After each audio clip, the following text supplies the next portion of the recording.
یہاں موجود ہوتے ہیں اور وہ کر رہے ہوتے ہیں۔ الحمدللہ۔ ہاں جی جی مفتی صاحب، اس بارے میں بیان کیجیے گا کہ ہمارے ہاں ایک آج کل بہت زیادہ ایک فکر مندی ہے مختلف حلقوں میں، مسالک میں بھی کچھ علماء کی طرف سے کہ ہمیں اتحاد کی طرف جانا چاہیے، اتفاق کی طرف جانا چاہیے، اور کیونکہ جو لبرل طبقہ ہے، خاص طور پہ سیکولر طبقہ ہے، عام طور پہ اس کے پاس یہی اعتراض ہوتا ہے کہ مولوی آپس میں لڑتے رہتے ہیں، ایک دوسرے پہ فتوے لگاتے ہیں، تو وہ نوجوانوں کو دور کرتے ہیں یہ کہہ کے کہ جی یہ آپس میں لڑتے ہیں، فتوے لگاتے ہیں، مسلک پرستی ہے، فرقہ واریت ہے۔ تو اس حوالے سے آپ ہمیں بتائیں کہ فرقہ واریت کو کس طرح سے کم کیا جا سکتا ہے، اور یہ جو ایک مزاج میں سختی ہے جو اوورآل مطلب ہر مسلک میں ہے، جی جی جی کہ اب وہ پہلے تو یہ تھی کہ وہ بین المسالک تھی کہ ایک مسلک دوسرے مسلک والوں کے بارے میں، اب وہ یہ ہے کہ ہر مسلک کے اندر بھی پھر سب ڈویژنز ہو گئی نا، وہ آپس میں اب ایک دوسرے کے بارے میں بہت سختی سے پیش آتے ہیں کہ یہ مسلک پہ نہیں ہے، وہ مسلک پہ ہے، کسی کو مسلک سے نکال دیا، کسی کو اندر داخل کر دیا۔ اب یہ جو ایک ایکٹیویٹی، ایک ایفرٹ شروع ہو گئی ہے، بجائے اس کے کہ ہم یہ انرجی اس پہ لگائیں کہ وہ جو 90% بندہ دین سے دور ہے، مسجد میں نہیں آ رہا، اس کو ہم مسجد میں لائیں، تو ہم آپس میں مذہبی لوگ الجھ پڑیں۔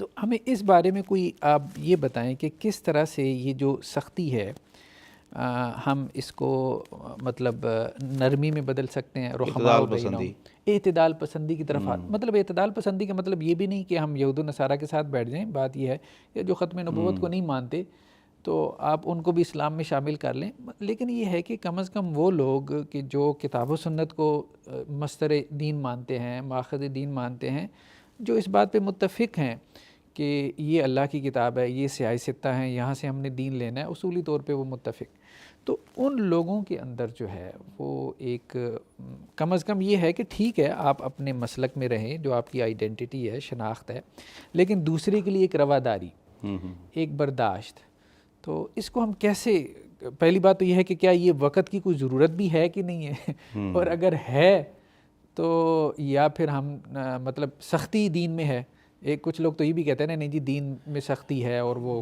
کوئی حوالے بھی دے دیتے ہیں، تو اس بارے میں آپ بتائیں اگر ضرورت ہے تو ہم اس میں کیا کردار ادا کر سکتے ہیں، کیسے؟ دیکھیں یہ صرف ضرورت ہی نہیں بلکہ اشد ترین ضرورت ہے، اور خاص طور پر وطن عزیز پاکستان کے لیے شدید ترین ضرورت ہے۔ ماشاءاللہ۔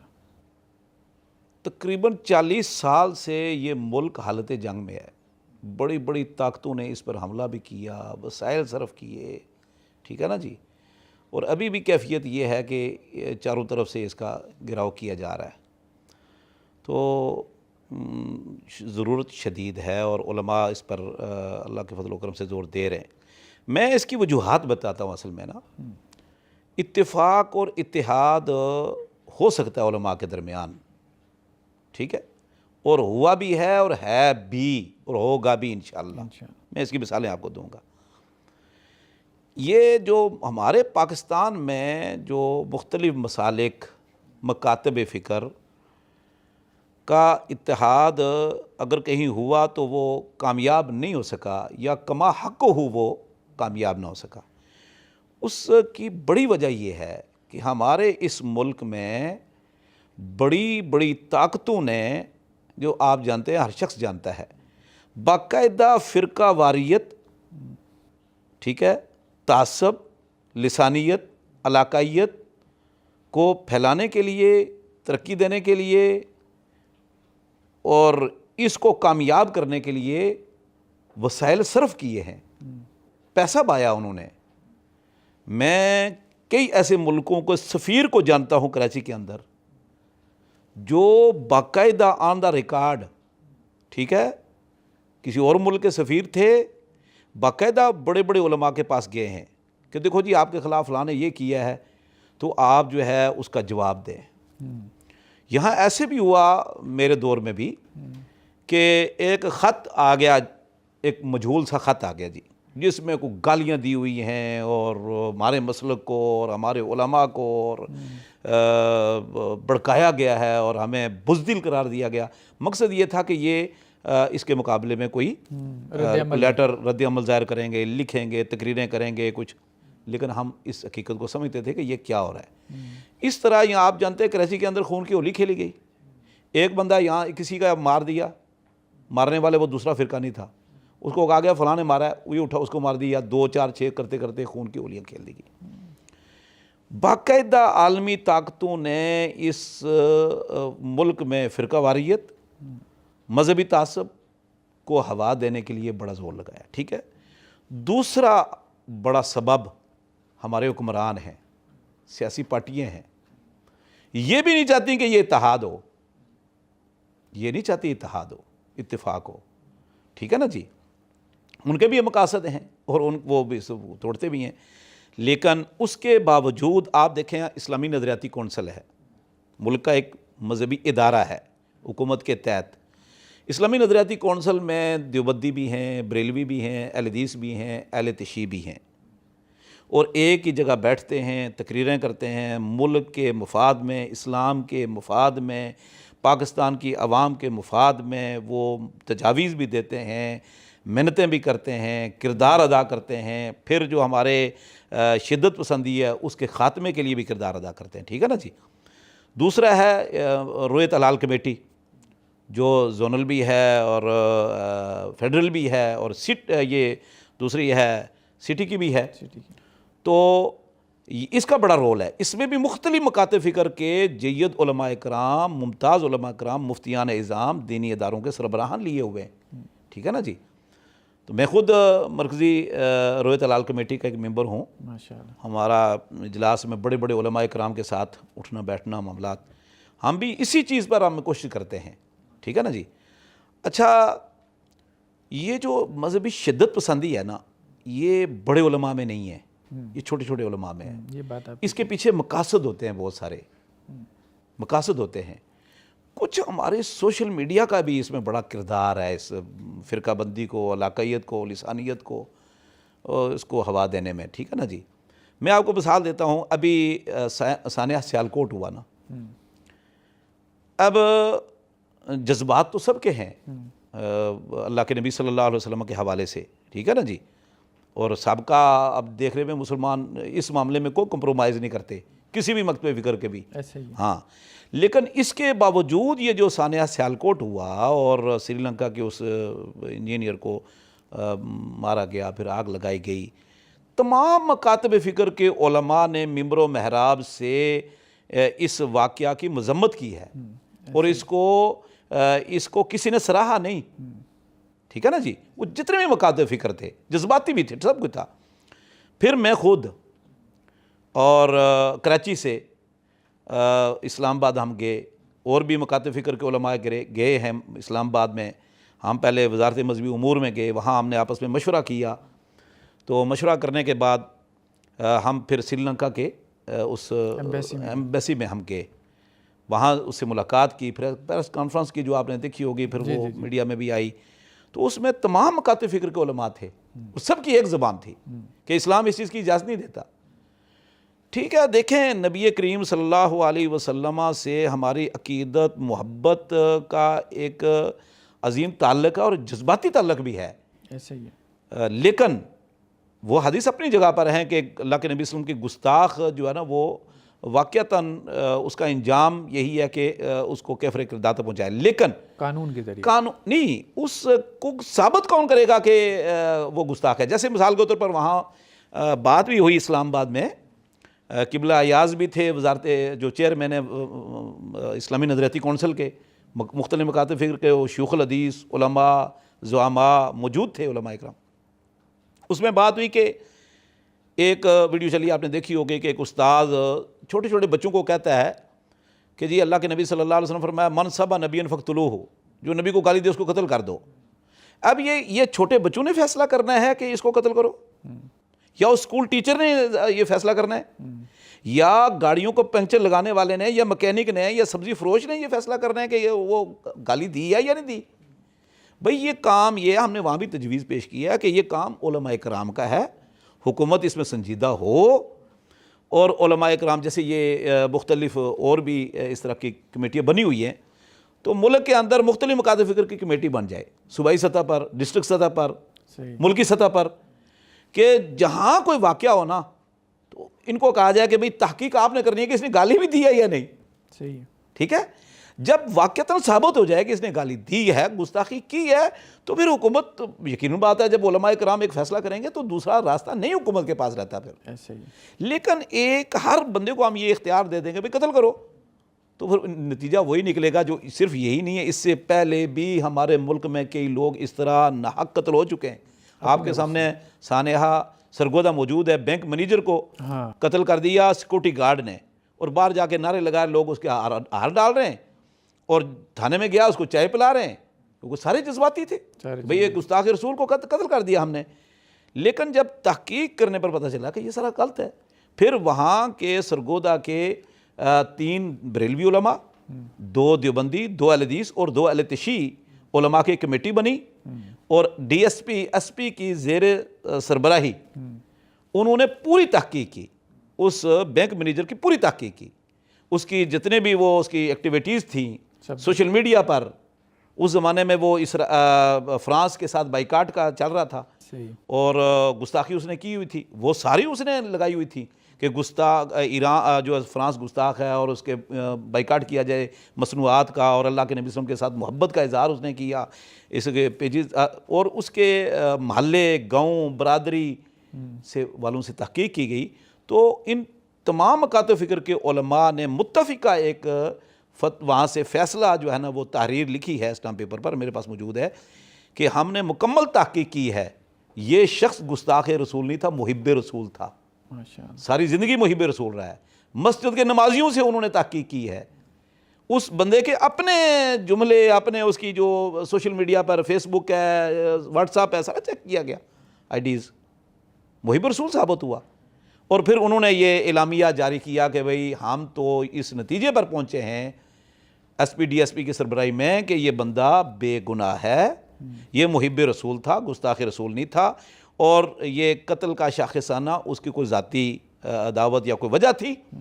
تو لہٰذا حکومت جو ہے اس شخص کے ساتھ جو سلوک کرنا چاہتی ہے قانون کے دائرے میں کر سکتی ہے. ٹھیک ہے جی. بہرحال یہ جو تھا مینیجر یہ مظلوم تھا اور ناحق قتل ہے. تو میں کہتا ہوں یہ تحقیق، اچھا اس سے پہلے بھی واقعات ہوئے، تو اس وقت اتنا حکومت نے نہیں قدم اٹھایا، ہمارے علماء نے یا ہمارے عوام نے پاکستان کی. اب یہ ہوا ہے، ایک ملک کا مسئلہ ہو گیا، تو الحمدللہ میں کہتا ہوں اب بھی اگر حکومت یہ سنجیدگی کے ساتھ کوئی کمیٹی بنائے، آگے لاہ عمل طے کرے کہ آئندہ بھی اس طرح کے واقعات پیش نہ آئیں، کیونکہ پاکستان کے خلاف تو اس وقت بہت کچھ کیا جا رہا ہے، تو ممکن ہے مزید بھی کوئی ضمانت تو نہیں دے سکتا نا. علماء کرام اگرچہ اس شدت کو کم کر رہے ہیں. تو بہرحال آپ کا یہ سوال تھا کہ اتفاق اتحاد. اکثر مکاتب فکر کے علماء میں آپ دیکھیں جتنے بھی مکاتب فکر ہیں آپ کو معتدل علماء مل جائیں گے، ایسے ہی نرم رویہ رکھنے والے، مسلمانوں سے محبت کرنے والے، اسلام سے محبت کرنے والے، وطن عزیز سے محبت کرنے والے، اس سے کے لیے نقصان دہ چیزوں کا ادراک رکھنے والے، اس کا تدارک کرنے والے علماء کرام بڑی تعداد میں ملک میں موجود ہیں، اور وہ کردار ادا کر رہے ہیں. اور میں تو اکثر بڑے بڑے علماء کرام جیسے مفتی منیب الرحمان ہے، تقی عثمانی ہے، رفیع عثمانی ہے، یا دیگر بڑے بڑے علماء کے ساتھ ہمارا اٹھنا بیٹھنا ہوتا ہے، مجالس ہیں گورنر ہاؤس میں بھی، وزیر ہاؤس میں، اسلام آباد میں، مختلف. تو ہم تقریباً آپس میں بھی یہی باتیں کرتے ہیں کہ یہ جو رویہ ہے، جو اتفاق ہے، اتحاد ہے، ہم نیچے تک منتقل کریں، لوگوں کا ذہن بنائیں.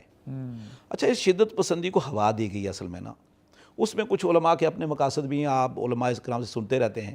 ہر مکتبہ فکر میں کچھ علماء شدت ان کے کوئی ذاتی مقصد بھی بعض اوقات ہوتے ہیں، کوئی شہرت ہوتی ہے، کوئی دنیاوی مقاصد ہوتے ہیں، ٹھیک ہے نا جی، یا اس کی اپنی دکان ہوتی ہے، وہ بھی اس کو بھی، یا پھر اس میں حکومتی عوامل ہیں، یا پھر بیرون ملک طاقتوں کے بھی اس میں بڑا عمل دخل ہے.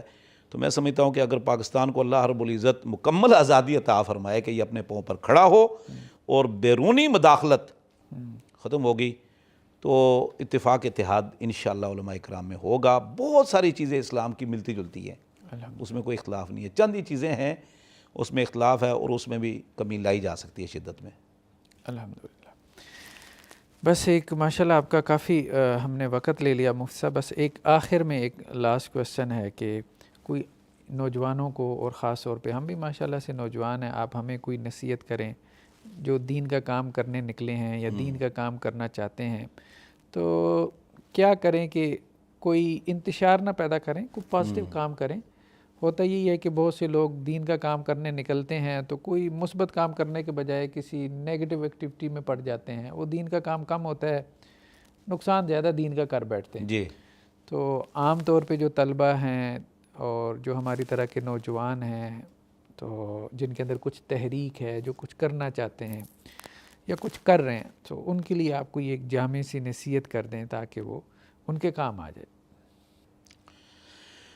اس میں تو سب سے پہلے تو کسی ایسے عالم دین کا انتخاب وہ ضرور کریں، کیونکہ آپ جانتے ہیں کہ تعلیم اور تربیت جتنا بھی گھرانے کا عمل، دینی گھرانے کا عمل دخل، بندے کا ذاتی رجحان ہو، لیکن بہرحال استاد کی ضرورت پھر بھی پڑتی رہتی ہے۔ دیکھیں اللہ رب العزت نے نا آدم علیہ السلام سے لے کر محمد صلی اللہ علیہ وسلم تک لاکھوں انبیاء آئے ہیں، کسی دور میں اللہ نے کوئی آسمانی کتاب عوام الناس کو نہیں دی، نبی مبعوث کیے ہیں اور نبیوں نے اس کی تعلیم، یعلمہم الکتاب الحکمہ، ہر دور میں، اور مذہبی کتابیں، آسمانی کتابیں، تورات، انجیل، زبور، صحف ابراہیم، موسیٰ اور قرآن مجید، ان سے بڑھ کر جو امتوں کی اصلاح ہوئی اور ان پر اثر نبیوں کا ہوا ہے، ٹھیک ہے نا جی، صحابہ کرام نے نبی کریم صلی اللہ علیہ وسلم سے سیکھا ہے، ٹھیک ہے نا۔ تو یہ دین سیکھنے سے اور مطلب ہے کہ صحبت سے آتا ہے۔ میں نے ایسے، ہم چونکہ پڑھنے پڑھانے والے اور کتابوں کے ساتھ ہمارا ایک، میرا تقریباً پہلے اسکول پڑھتا رہا، 10 سالہ وہ زندگی ہے، 8-9 سالہ سمجھ لو مدرسے کی زندگی مدینہ یونیورسٹی لگا کے، پھر 22-23 سال سے مجھے یہاں پڑھا بھی رہا ہوں۔ تو ہم نے تو یہی سیکھا ہے، اور آج تک جس نتیجے پر ہم پہنچے ہیں تعلیم و تعلم سے، کہ جو صحبت کا اثر ہوتا ہے نا، یہ ہر چیز پر غالب ہے، تعلیم میں، تربیت میں، آداب میں، اخلاق میں، کردار کی افزائش اور ترقی میں۔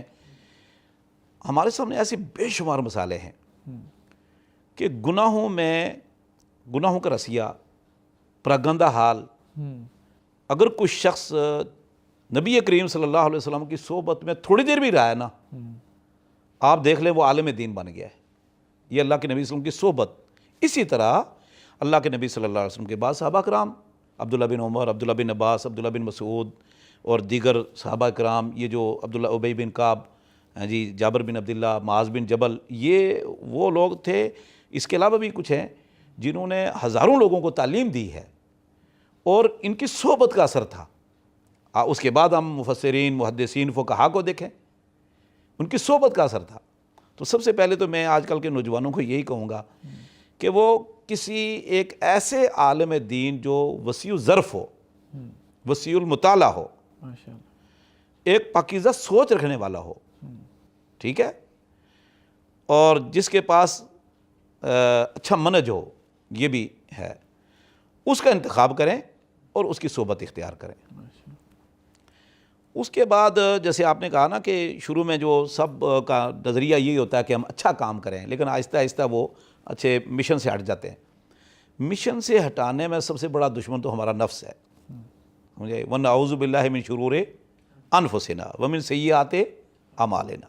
پہلا تو دشمن ہمارا نفس ہے، اس کا تزکیہ، اس کی اصلاح بہت ضروری ہے، ٹھیک ہے۔ دین سے بڑھ کر کوئی چیز اصلاح نہیں کر سکتی، استاد سے بڑھ کر کوئی چیز کی تزکیہ اور تربیت نہیں کر سکتا، نیک صالح استاد۔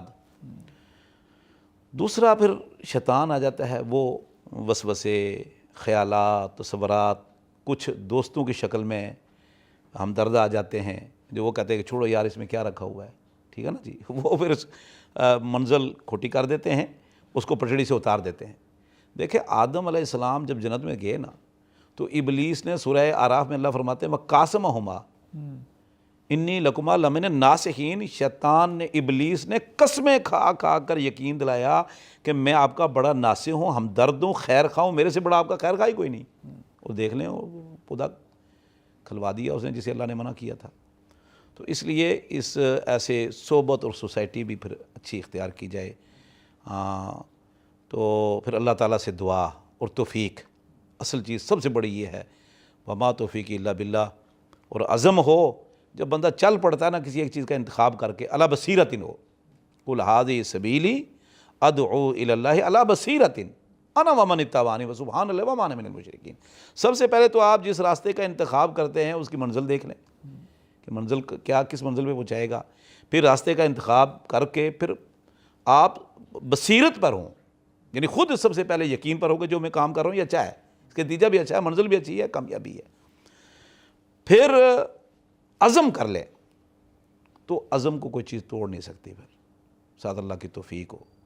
تو میرا تو نوجوانوں کے لیے یہی پیغام ہے کہ ہمیں تو اصحاب الکہف کے واقعات، انبیاء کرام کے جیسے نوح علیہ السلام ہیں، موسیٰ علیہ السلام ہیں، عیسیٰ علیہ السلام ہیں، سلیمان علیہ السلام، ان انبیاء کے خلاف جب قومیں کھڑی ہوئیں، مخالفین کھڑے ہوئے، تو ان میں سے کوئی نوجوان اٹھا اور اس نے پوری تقریر کی. جیسے موسیٰ علیہ السلام کی حمایت میں اور نبیوں کی قرآن مجید میں واقعات ہیں، وہ نوجوان تھے، کھڑے ہوئے ہیں، انہوں نے قوم کا مقابلہ کیا ہے اور خاموشی سے ان کو کہا بھائی ان کا کیا جرم ہے، کیوں ان کی مخالفت کرتے ہو، جو اچھی بات ہے قبول کر لو، نہیں تو خاموش رہو. اللہ نے ان کی پوری تقریر قرآن مجید میں نقل کی ہوئی ہے، حالانکہ وہ نبی وہ امتی بھی شاید نہ ہوئے ہوں، یا اپنے ایمان کو جیسے یکتم ایمان ہو، ایک جگہ پر ایمان چھپا رہا تھا.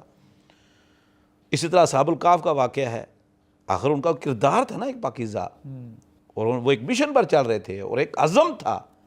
تو اللہ رب العزت نے ان کی حفاظت کی ہے اور ان کو ایک مثال بنا کر، ایک یادگار بنا کر قیامت تک کے لیے ان کے واقعات اور ان کا وہ کردار ہمارے سامنے رکھا ہے. تو ان چیزوں سے پھر سیرت کا مطالعہ ہم بہت زیادہ کریں. دیکھیں آپ نے غیر مسلموں کے بھی جو بڑے بڑے سائنسدان ہیں، تاریخ دان ہیں، انجینئر ہیں، ڈاکٹر ہیں یا سیاست دان ہیں، ان کی آپ نے کبھی کبھار پڑھا ہوگا کہ وہ کہتے ہیں کہ ہم نے یہ چیز نا فلاں نبی سے یہ سیکھی ہے، یا قرآن کا فلاں اصول ہے، زرعی اصول ہے، حدیث ہے، یا ہم نے صحابہ کرام سے، یعنی کسی مسلمان صحابہ کرام میں سے کسی سیاست دان سے، کسی عادل سے جی سیکھی ہے. جیسے کہ انڈیا کے حکمران عدل و انصاف میں عمر بن خطاب کی مثال دیتے ہیں، حالانکہ ہندو ہیں، ٹھیک ہے نا جی. تو ہمیں صحابہ کرام کے منہج کو بھی سامنے رکھنا چاہیے، اور خاص طور پر دنیا کا کامیاب ترین انسان ہر لحاظ سے وہ محمد صلی اللہ علیہ وسلم خاتم الانبیاء، سید الانبیاء، امام الانبیاء تھے.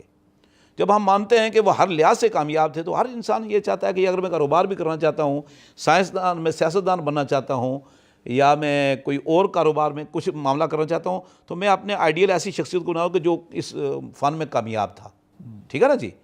تو پھر ہر لحاظ سے کامیاب تو نبی کریم صلی اللہ علیہ وسلم تھے. ان کی سیرت کو ہمیں مطالعہ کرنا چاہیے، پڑھتے رہنا چاہیے. اور سیرت میں خاص طور پر جو پوری دنیا میں اول انعام یافتہ کتاب ہے الرحیق المختوم، شیخ سفیر الرحمان مبارک پوری رحمۃ اللہ علیہ کی، اردو زبان میں ہے، ہر جگہ مل بھی جاتی ہے. تو اس کا مطالعہ خاص طور پر، یہ کتاب ایسی ہے الرحیق المختوم کہ میں نے بڑے بڑے ان سیاستدانوں کے، افسران کے انٹرویو سنے. وہ کہتے ہیں کہ ہم نے تو ایسے مطالعے کر لیا، لیکن یہ کتاب اپنی گرفت میں لے لیتی ہے، قاری کو اپنی طرف متوجہ کر لیتی ہے. اس میں یہ خوبی ہے. ہاں جی، تو اس کا مطالعہ بھی ضروری ہے.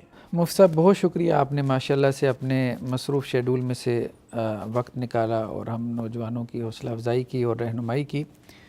تو ناظرین، یہ تھا ہمارا آج کا بیٹھک کا پروگرام. انشاءاللہ سے نیکسٹ ایپیسوڈ میں ہم ایک نئے مہمان کے ساتھ آپ کے سامنے حاضر ہوں گے، اور ان کی نئے ان کی جو دعویٰ ایکٹیویٹیز ہیں، ان کی جو دینی اور دعوتی خدمات ہیں، ان کے تعارف کے ساتھ. اس وقت تک کے لیے اللہ حافظ. السلام علیکم ورحمۃ اللہ وبرکاتہ.